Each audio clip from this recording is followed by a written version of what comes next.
لو بتكتب كود او مش بتكتب كود، فالكورس ده مهم جدا ليك لو عايز تطلع بافضل اوتبوت من اللارج لانجويج مودلز، يعني زي شات جي بي تي وغيره من التولز دي. وفي الكورس ده هنتكلم عن مصطلحين مهمين جدا. اول مصطلح وهو البرومت انجينيرنج، والتاني والاحدث منه وهو الكونتكست انجينيرنج، وده مصطلح مهم جدا جدا جدا. وتعالوا الاول نعرف يعني ايه اصلا برومت. برومبت دي التعليمات اللي بديها لللارج لانجويج موديل علشان يطلع لي اوتبوت. يعني ايه الكلام ده؟ يعني لو جيت قلت كده لشات جي بي تي اجمع 5 و6 ودوست انتر، اجمع 5 و6، ده كده اسمه برومبت. يعني ايه بقى برومبت انجينيرنج؟ هي العملية اللي بحسن من خلالها البرومبت علشان يطلع لي اوتبوت افضل من الاول. والعمليه بتاعت البرومت انجينيرنج دي اتريتيف. يعني ايه اتريتيف؟ يعني بتعتمد على ان انا بحسن البرومت اللي انا بكتبه، وبعد كده اشوف النتيجه، وبعدين ارجع ممكن احسنه تاني واشوف النتيجه، وهكذا لغايه لما اوصل لافضل نتيجه ممكنه. وده اللي احنا هنشوفه مع بعض اثناء الكورس، وهي بعض الطرق او بعض التكنيكس اللي بتساعدنا ان احنا نحسن البرومت اللي احنا بنكتبه او بنديه لللارج لانجويج موديل. ايه بقى المصطلح الاحدث منه وهو الكونتكست انجينيرنج؟ فتعالوا الاول نفهم يعني ايه اصلا كلمه كونتكست. كلمه كونتكست لو ترجمناها معناها سياق. يعني ايه برضو الكلام ده؟ يعني تخيل معايا لو قلت لك ايه الاخبار وسكت. طب ايه الاخبار دي؟ هل معناها ايه الاخبار بناء على ان كان في اخبار حلوه مثلا امبارح، ولا بناء على كان في اخبار مش كويسه امبارح، ولا اقصد بيها ايه الاخبار على مستوى العالم عموما؟ يعني اقصد بيها ايه؟ فده اللي نقصده بمعنى كلمه كونتكست. طب يعني ايه بقى كونتكست انجينيرنج؟ يعني بدي ال ام او اللارج لانجويج موديل الكم المناسب من المعلومات علشان يقدر يفهم التاسك او المشكله اللي هو شغال عليها، فبالتالي يطلع لي اوتبوت افضل. فالترم بتاع كونتكست انجينيرنج مهم جدا. ليه بقى مهم جدا؟ لو جينا كده بصينا على تويتر هتلاقي سي او بتاع شركة شوبيفاي بيقول ان هو بيحب الترم بتاع كونتكست انجينيرنج اوفر البرومت انجينيرنج. يبقى دي كده واحد. اتنين، اندري كارباثي، اعتقد اتمنى اني اكون بنطقه صح، والراجل ده بيقول برضو ايه بلس 1 فور كونتكست انجينيرنج. وبعدين عندنا مقالتين من لانج تشين بيتكلموا على فكره الكونتكست انجينيرنج برضو عن اهميته. وما تقلقش، كل اللينكات دي هسيب لك ليها لينك في الديسكريبشن. وبرضو شركه ديفاين اللي هي عندها اي اي ايجنت متخصص في الكودينج برضو اتكلمت على اهميه الكونتكست انجينيرنج. فلذلك مصطلح الكونتكست انجينيرنج ده مهم جدا، وباذن الله هنطبق عملي عليه اثناء الكورس.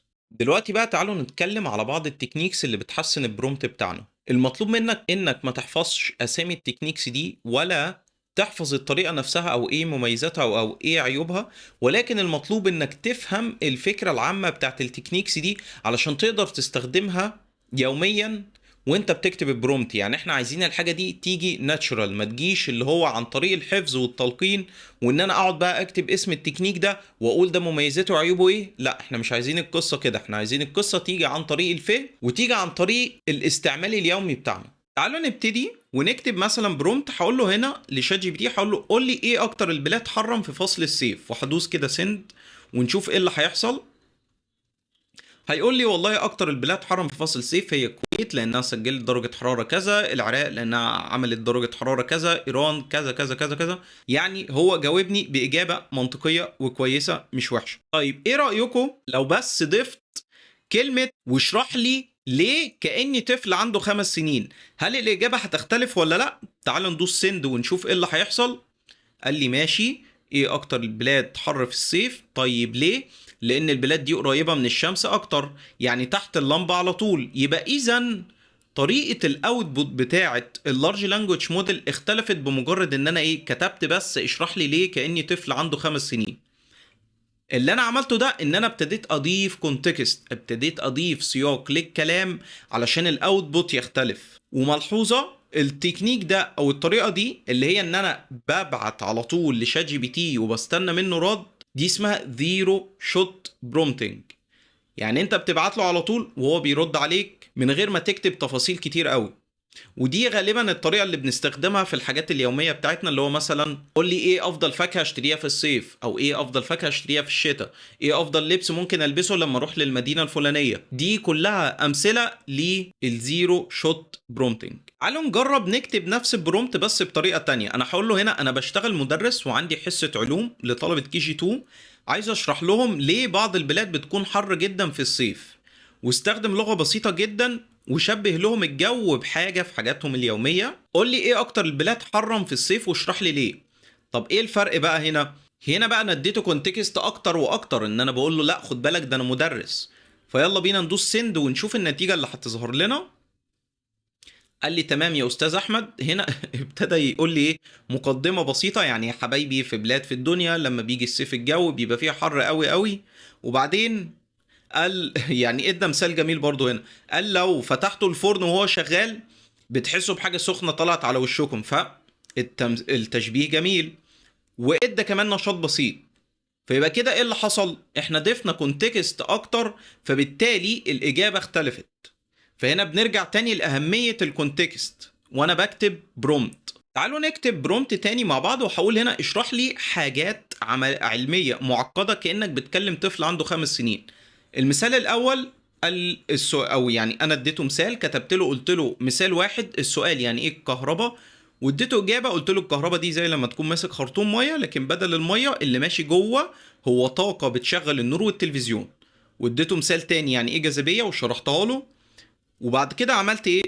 قلت لللارج لانجويج موديل، قلت له ايه اكتر البلاد حرا في الصيف وليه. ايه بقى اللي انا عملته ده اسمه فيو شوت برومتنج. يعني انا بدي امثله باجابتها، او ممكن حتى ما اكتبش الاجابه، وبعدين بسال السؤال بتاعي لللارج لانجويج موديل. طيب ايه فايده الطريقه دي؟ ان انا بتحكم في الاسلوب او في الاوتبوت فورمات بتاع اللارج لانجويج موديل. تعال ندوس سند ونشوف هيطلع لنا ايه. هدوس سند بالمنظر ده. قال لي جميل، بص بقى اخد نفس الفورمات بتاعي.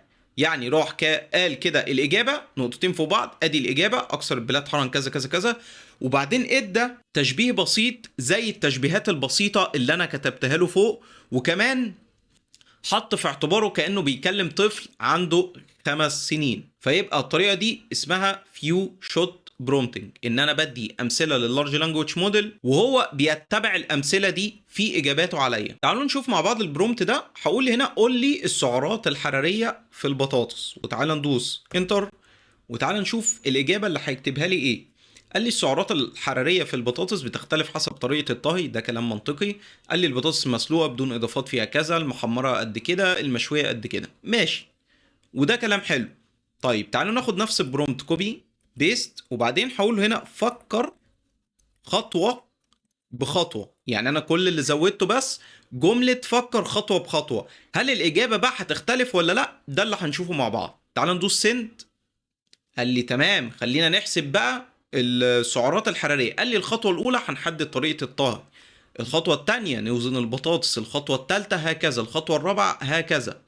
طيب ايه اللي انا عملته ده واستفدت منه في ايه؟ اللي انا عملته ده تكنيك اسمه شين اوف ثوت برومتنج.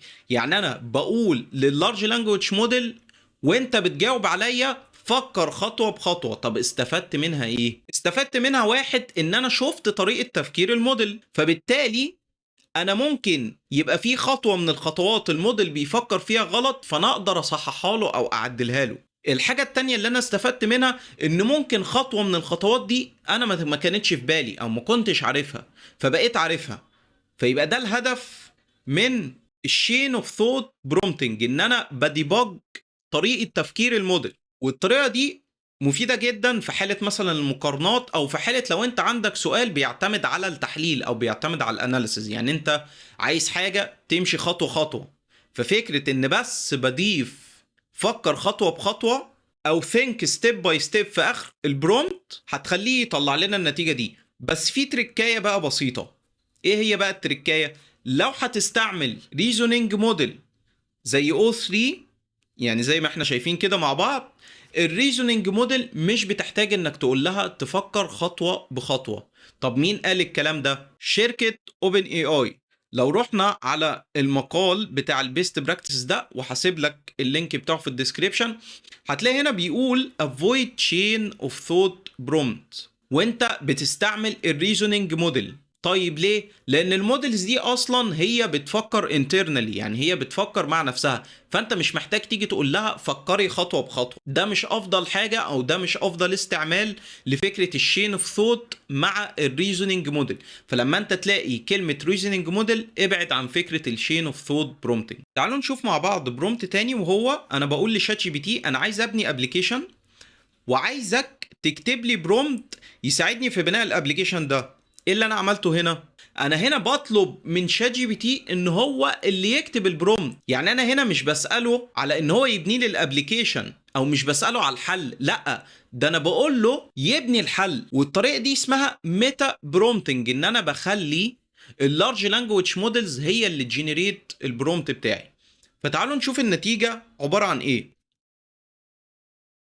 قال لي تمام يا احمد، علشان اقدر اكتب لك البرومت المناسب قال لي شويه اسئله سريعه، واداني هنا مثال على برومت يعني ساعدني في بناء تطبيق ساس باستخدام كذا كذا كذا كذا كذا كذا واكتب لي خطه كامله. فجميل جدا. قلت له طيب خلاص احنا ممكن هنا بقى نبتدي نجاوب على الاسئله بتاعته علشان يديني برومت اقوى. فعلى سبيل المثال هقول له هنا فكره التطبيق تو دو ليست مثلا، وندوس انتر. قال لي تمام، هيسألني كمان أسئلة تانية، وهي عايز تستخدم مثلا اكس ولا واي، عايز الخطة بتاعت بناء التطبيق. قال لي لو مش عايز تدخل في التفاصيل دي ادي البرومت اهو. قال لي هنا انا عايز ابني تطبيق تو دو ليست باستخدام مثلا الفريم وركس دي، ودي كلها حاجات في التك يعني مش قصتنا، ومحتاجك تكون كأنك سينيور فول ستاك ديفلوبر. هو استخدم تكنيك هنا ده لسه هنشرحه كمان شويه مع بعض قدام، وده تكنيك مهم قوي، وابتدى يدي شويه تفاصيل تانية. فيبقى الخلاصه ايه؟ ان انت ممكن تستخدم اللارج لانجويج موديل انها تطلع لك برومت، وغالبا البرومت اللي بيطلع بيبقى قوي جدا، لان انت ممكن يغيب عنك بعض الكيسز فتلاقيها هي كفرد عن طريق الايه؟ اللارج لانجويج موديل. فالميتا برومتنج يعتبر من اهم التكنيكس اللي ممكن تساعدك في انك تحل المشكله بتاعتك بطريقه افضل. وتعالوا نضرب مثال تاني. عندنا بلاتفورم اسمها سورا دي برضو من شركة اوبن اي اي. الهدف منها ان انت بتكتب هنا ديسكريبشن لايمج او لفيديو، وهي اوتوماتيك بتعمل جنريت للايمج دي او الفيديو ده. فهي بتحتاج منك هنا برضو انك تكتب ايه؟ برومت. طيب ما تيجوا نستعمل شات جي بي تي ان هو يجنريت البرومت ده. فهنا انا رحت لشات جي بي تي قلت له اكتب لي برومت هستخدمه في صورة ويطلع لي صورة قطة بتتعلم برمجة. قال لي زي الفل، واداني البرومت ده. قمت جيت اخدته كوبي وعملت له بيست في صوره، ودي كانت النتيجه بتاعه البرومت. ودي كانت النتيجه بتاعه البرومت زي ما احنا شايفين، تعتبر نتيجه قويه جدا. فانا عملت ايه؟ انا استخدمت الشات جي بي تي ان هو يجنريت برومت، وخدت البرومت اللي طلع ده استخدمته فين؟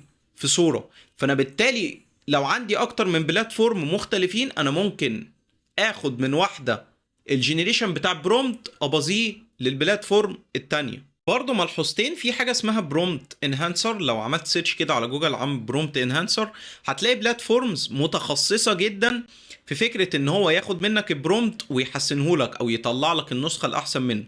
بس اعتقد غالبا بتبقى بلاتفورمز دي بفلوس يعني، والله اعلم. ملحوظه تانية برضو، لو رحنا على platform.openai.com/prompts وبعدين دوسنا كرييت وبعد كده رحنا هتلاقي فيه علامه الستار دي. ايه علامه الستار دي؟ دي بتساعدك انك تجنريت برومت برضو. فهقول له هنا write a prompt for صورة image generation platform that will help me create high quality images. يعني انا دلوقتي بطلب من شات جي بي تي او اوبن اي اي بقى ان هو يكتب لي برومت وظيفته ان هو يساعدني في ان هو يطلع لي برومتس عشان استخدمها في صورة. تحس ان العملية ايه؟ ملعبكة قوي كده. فتعالى ندوس كرييت ونشوف القصة فيها ايه.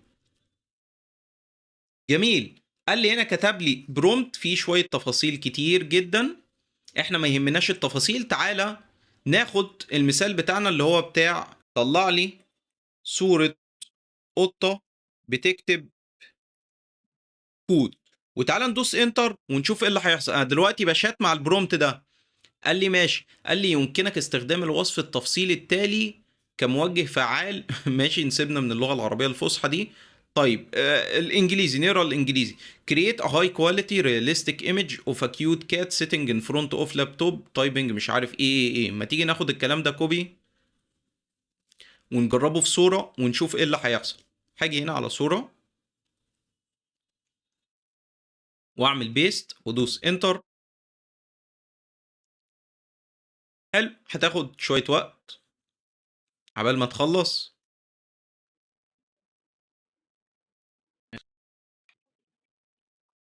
زي الفل، خلص. والصراحة النتيجة مبهرة يعني. يعني تحس ان فعلا في قطة بجد بتكتب على اللابتوب. طبعا كل ده حصل ازاي؟ كل ده حصل بسبب البرومت جينيريتور اللي هو بتاع شات جي بي تي. فبالتالي فكرة انك تستعمل اللارج لانجويج موديل ان هو جينيريت برومت، دي اسمها ميتا برومتنج، ودي تعتبر واحدة من التكنيكس القوية جدا وبتوفر عليك وقت طبعا. تعالوا نتخيل مع بعض ان احنا عايزين نكتب مقالة عن اهمية الكونتكست انجينيرنج. فكتابة المقالة دي عبارة عن تاسك كبيرة. فالافضل بدل ما ناخد التاسك الكبيرة دي ونديها لللارج لانجويج موديل مرة واحدة، لا، احنا الافضل ان احنا نقسمها لتاسكات صغيرة، وكل تاسك صغيره منهم نديها بقى لللارج لانجويج موديل علشان يحلها لنا. يعني ان احنا نخلي شات جي بي تي يكتب مثلا الاول التايتل، بعد كده يكتب مثلا مقدمه بسيطه عن البوست نفسه، بعد كده يكتب السيكشن الاولاني، بعد كده السيكشن التاني التالت، بعد كده سمري خالص للمقال نفسه. يبقى انا كده خدت التاسك الكبيره قسمتها لتاسكات صغيره. فالفكرة بتاعت ان احنا يبقى عندنا تاسك كبيرة نقسمها لتاسكات صغيرة اسمها برومت تشيننج. تعالوا نضرب مثال عملي. هاجي هنا اقول عايز اكتب بوست على لينكد ان عن اهمية الكونتكست انجينيرنج. اكتب لي هنحتاج ايه، يلا بينا سند بالمنظر ده. قال لي تمام يا احمد، محتوى البوست، قال لي اول حاجة الهوك، وبعد كده اللي هي يعني التايتل يعني، بعد كده تعريف بسيط ومقنع. يعني هو ابتدى هيكتب التايتل وبعد كده تعريف بسيط، بعد كده امثله، بعد كده لا ده ليه ده مهم، وبعد كده سمرايزيشن او خاتمه يعني للبوست. فهو قال لي احنا محتاجين ايه، فانا ممكن بقى اقول له طيب قول لي امثله عن الهوك، واديني مثلا 5 امثله اختار منهم، وندوس انتر. يبقى انا كده عملت ايه؟ يبقى انا ادي كده التاسك الكبيره قلت له قسمها لي، وابتديت اشتغل بقى على تاسك منهم. واول تاسك معانا اللي هو الهوك، فهو هنا ماشي اداني بقى ايه ال5 امثله.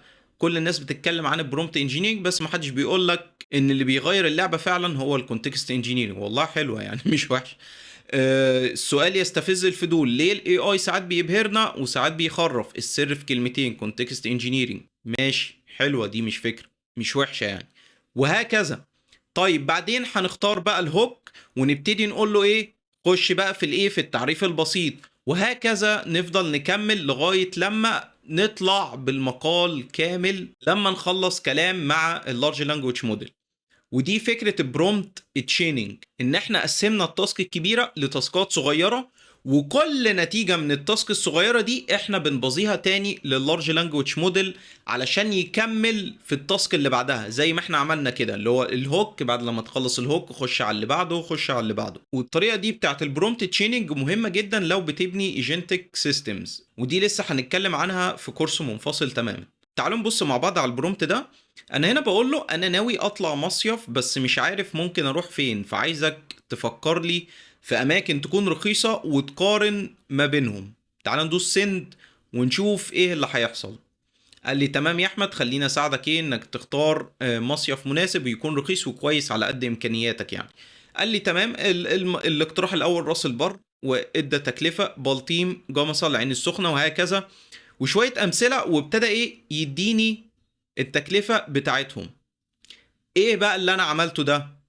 الحركة دي اسمها tree of thought. يعني ايه tree of thought؟ هنا الموديل بيفكر في اكتر من احتمال في نفس الوقت. لان انا لما جيت سالته قلت له انا عايز اطلع مصيف ويكون رخيص واكتب لي مقارنه، فبالتالي هو اداني اكتر من اقتراح، يبقى ده معناه ان هو فكر في اكتر من حل في نفس الوقت. ايه الفايده من الطريقه دي بتاعت تري اوف ثوت؟ ده فايدته لو انت عندك مشكله ليها اكتر من حل وعايز تقارن ما بينهم، عايز تشوف مميزات وعيوب كل حل ما بينهم. زي مثلا اختار الداتابيز بتاعت مونجو دي بي ولا بوست جري سيكوال بناء على متطلبات البروجكت بتاعي.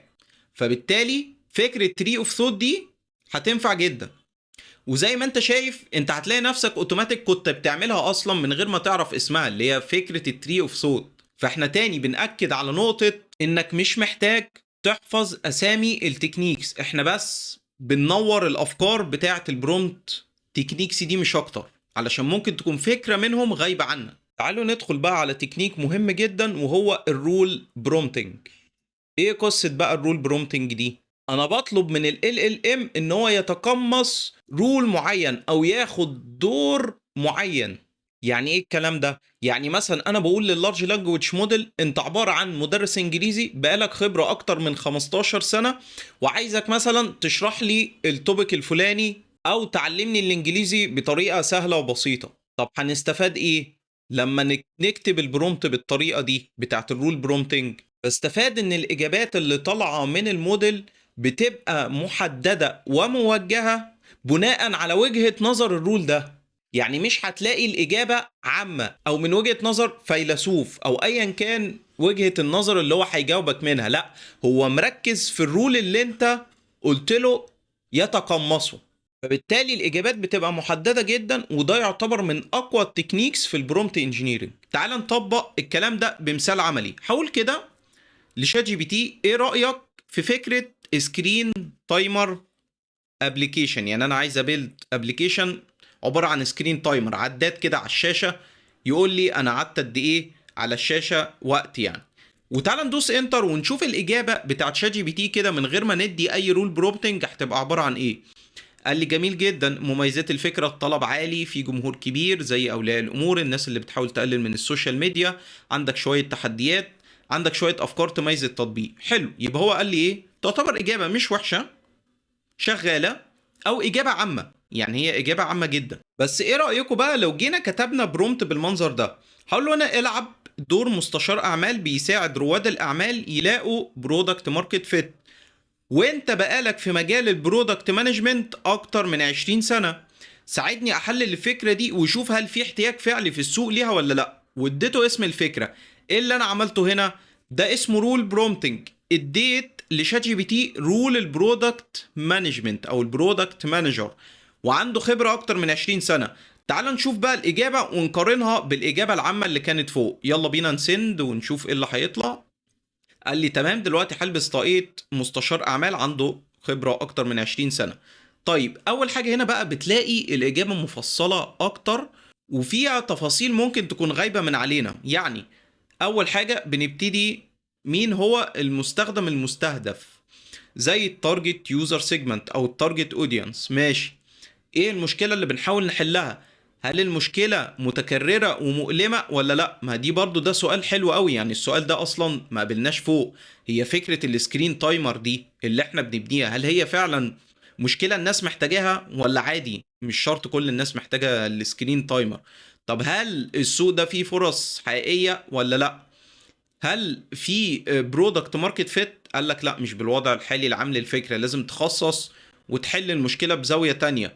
وبعدين اداك شويه ريكومنديشن، والصراحه ريكومنديشن حلوه. يعني هو بيقول لك اختار نيتش او شريحه، اعمل مقابلات او يوزر انترفيوز، اعمل كيلر فيتشرز، بري فاليديشن، اعمل لاندنج بيج، يعني من قبل اصلا ما تبني الابلكيشن اعمل لاندنج بيج وتاكد ان فيها طلب ولا لا.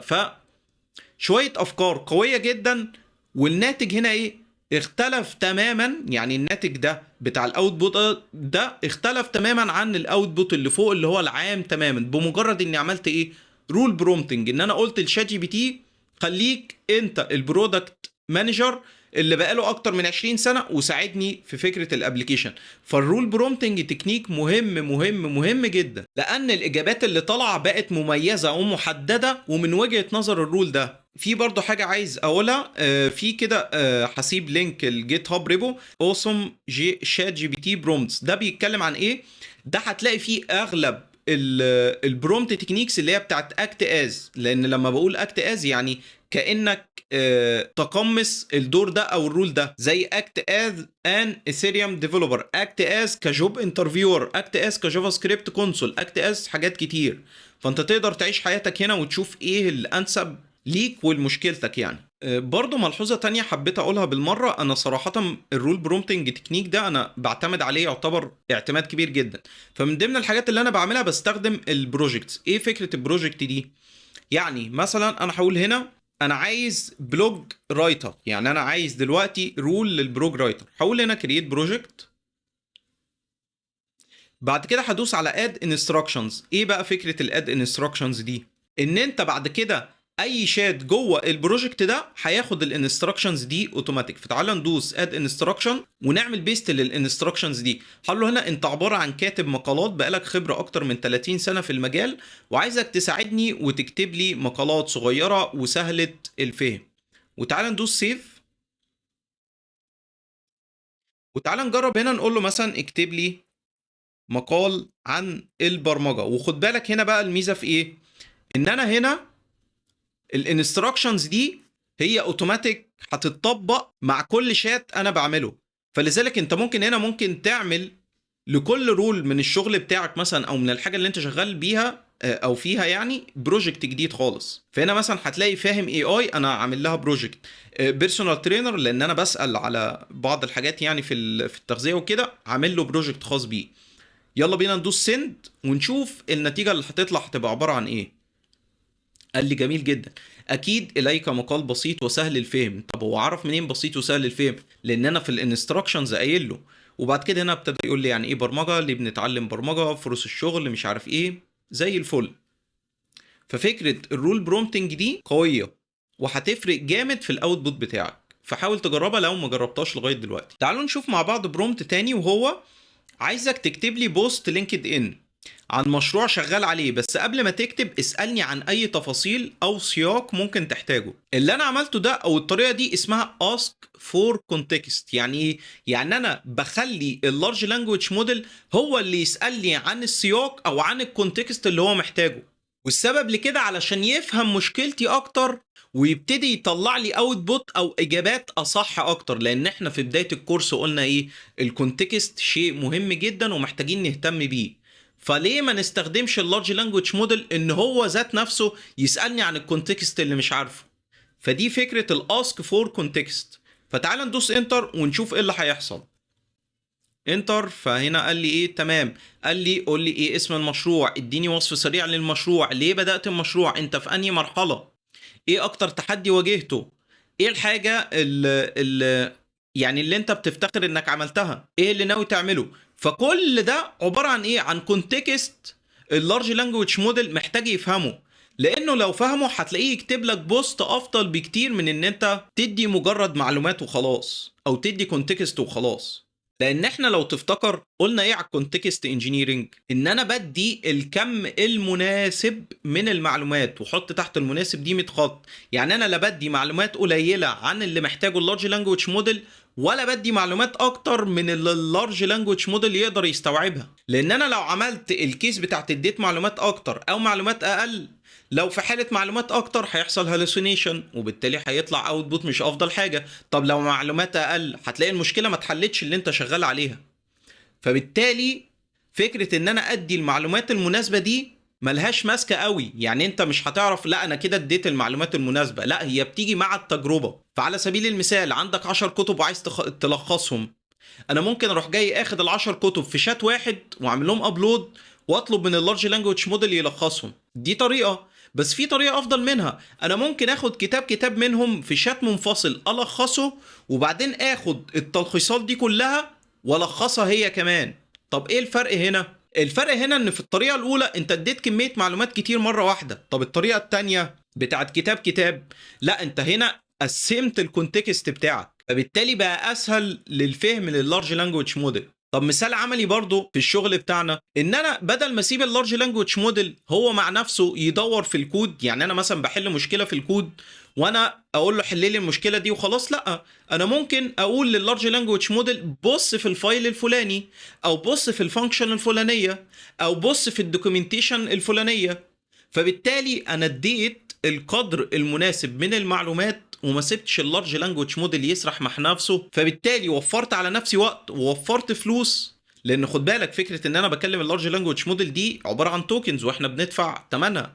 ولو مش عارف يعني ايه توكن، ففي فيديو اتكلمنا عنه، هسيب اللينك بتاعه في الديسكريبشن عن قصة التوكنز والدنيا دي. فيبقى انا كل ما بدي قدر كافي من المعلومات كل ما بتجيلي الاجابة افضل واحسن. فعلشان كده ليه ما نستخدمش اللارج لانجويج موديل ان هو يسألنا على المعلومات اللي هو محتاجها؟ ودي فكرة الاسك فور كونتكست برومتنج. تعالوا كده نشوف مع بعض السؤال ده. انا هسأل شات جي بي تي وهقول له مين اكتر لاعب سجل اهداف في 2023 وندوس انتر ونشوف ايه اللي هيحصل.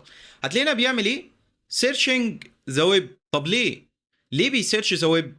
وهنا بيجي دور فريم ورك تانية معانا، وهنا بيجي دور تكنيك معانا اسمه رياكت، وده اختصار لريزونينج واكتنج. يعني ايه الكلام ده؟ يعني لما انا جيت سالت اللارج لانجويج موديل هو فكر، فهنا ده اسمه ريزونينج. بعدين لقى ان هو محتاج يروح يسيرش للويب، فقام راح عمل كول للتول بتاعت سيرش الويب. يبقى كده الحاجه التانية اللي عملها ايه؟ اكشن او عمل اكتنج. طيب الحاجه التالتة ايه بقى؟ النتيجه اللي رجعت له من السيرش بتاع الويب عمل عليها اوبزرفيشن او عمل عليها ملاحظات، وشافها والله هل النتيجه دي اللي اليوزر اللي هو انا محتاجها ولا لا.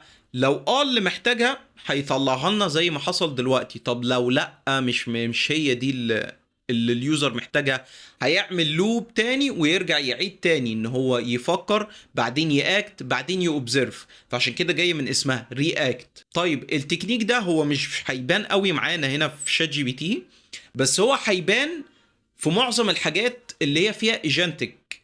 يعني اول لما تلاقي كلمه ايجنتك زي مثلا كيرسور اللي هو الاي دي اي بتاع السوفت وير ديفلوبرز، هتلاقي فيه اللي هي فكره الايجنتك دي، وان هو يقعد مثلا يقرا الفايل بعدين يكتب لك يقول لك لا والله ده انا ما لقيتش في الفايلات الجزء بتاع الكود ده، هروح اقرا مثلا الفولدر الفلاني، بعد كده يروح يقراه، بعد كده يكتب كود، فالكود ده يفيل التيست فيقول لك لا ده انا معلش سوري عملت فيل التيست، ويرجع يعيد تاني كتابه الكود. كل اللفه دي ايه؟ جايه في لعبه الرياكت.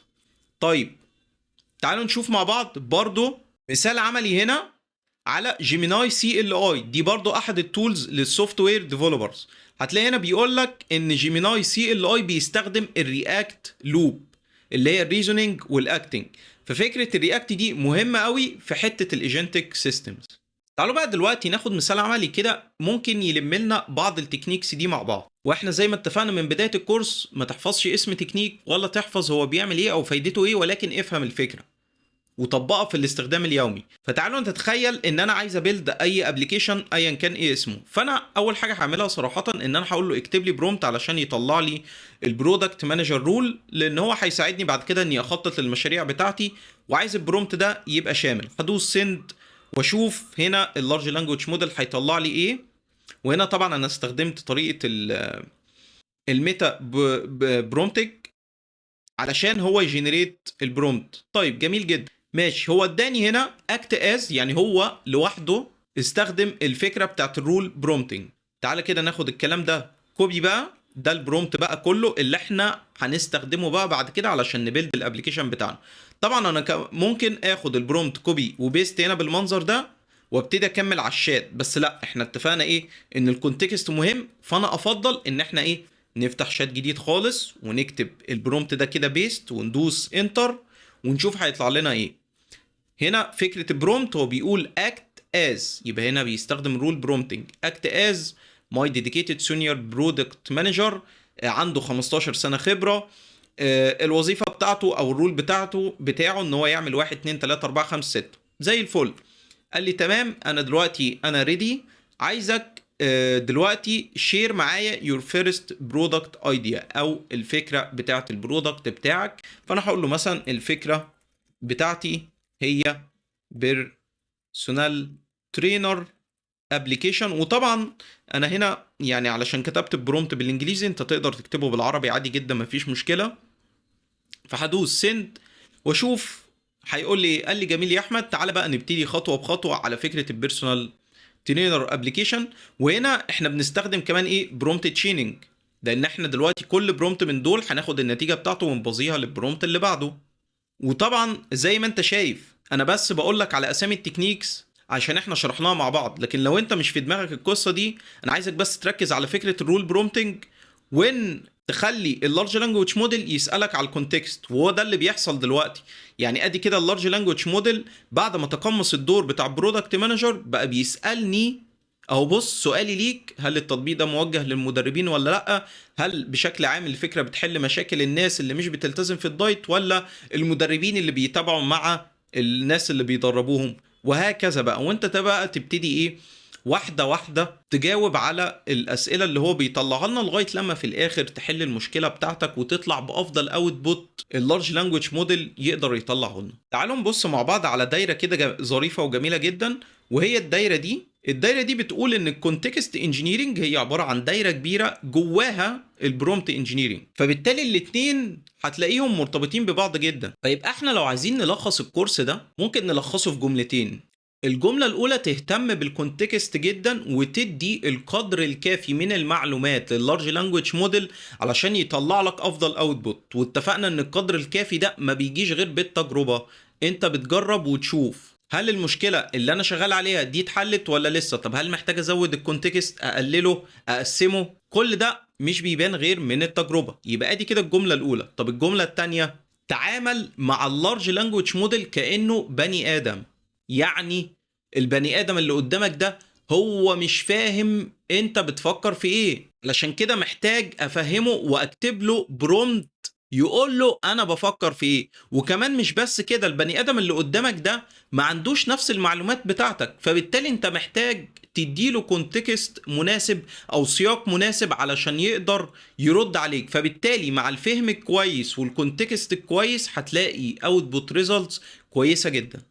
كده الكورس بتاعنا خلاص. اتمنى ان كان الكورس بسيط في الفهم مش تقيل زي الكورسات اللي فاتت، واتمنى انك تكون استفدت. ولو عندك اي سؤال عموما او اقتراح هسيب لينك الفيسبوك جروب في الديسكريبشن، تقدر تخش تقترح او تسأل زي ما انت عايز. اخيرا لو شايف الكورس ده ممكن يفيد حد يا ريت تعمل له شير. لو مش حابب تعمل شير او لايك او سبسكرايب او اي حاجه من الحاجات دي مفيش اي مشاكل خالص، انا يهمني انك تكون استفدت. وبس كده، اشوفكم ان شاء الله بقى في كورس جديد. مع السلامه.